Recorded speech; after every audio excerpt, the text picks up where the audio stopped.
Hi guys, fellow enthusiasts of history, welcome. Today, we embark on a captivating journey through the annals of time to unravel the hidden treasures and enigmatic tales of the ancient kingdoms of the world. Ancient Egyptian kingdoms. Early Dynastic Period, circa 3100 BCE, circa 2686 BCE. Egypt during the Early Dynastic Period, that saw significant advancements in political organization and cultural identity. It was a time of transition from scattered tribal communities to a unified kingdom. The country was divided into two regions, Upper Egypt in the south and Lower Egypt in the north, each with its own local rulers.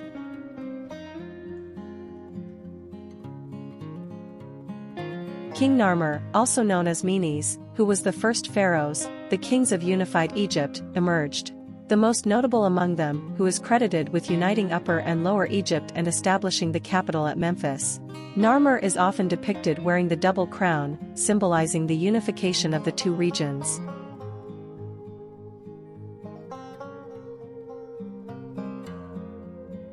The capital at Memphis, Upper and Lower Ancient Egypt.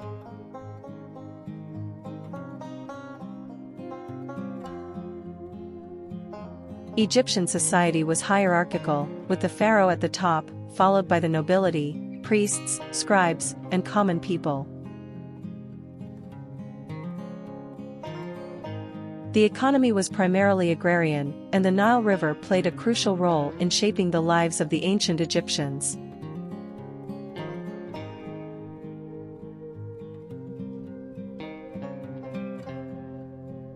The annual flooding of the Nile enriched the soil, making it suitable for farming in ancient Egypt.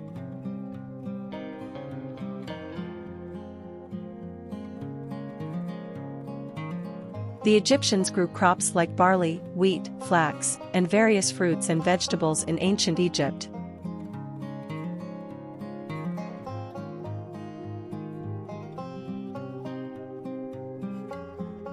The Egyptians also domesticated animals such as cattle, goats, and sheep in ancient Egypt.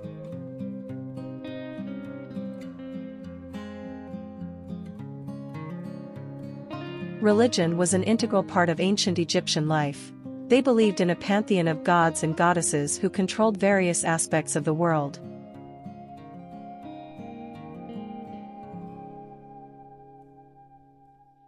In ancient Egypt, among the prominent deities were Ra, the sun god, Osiris, god of the afterlife and the underworld, Isis, goddess of magic and motherhood, and Hathor, goddess of love and joy.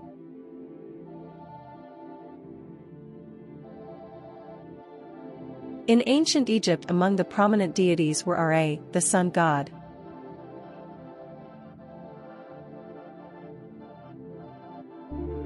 Were Osiris, god of the afterlife and the underworld. Were Isis, goddess of magic and motherhood. Were Hathor, goddess of love and joy. The Egyptians built elaborate tombs and burial sites, including mastabas, flat-roofed, rectangular structures, and some of the earliest examples of pyramid-like structures. In ancient Egypt, these tombs housed the remains of the deceased, along with funerary goods and offerings believed to aid them in the afterlife. In ancient Egypt during this period, the Egyptians developed one of the earliest writing systems known as hieroglyphics.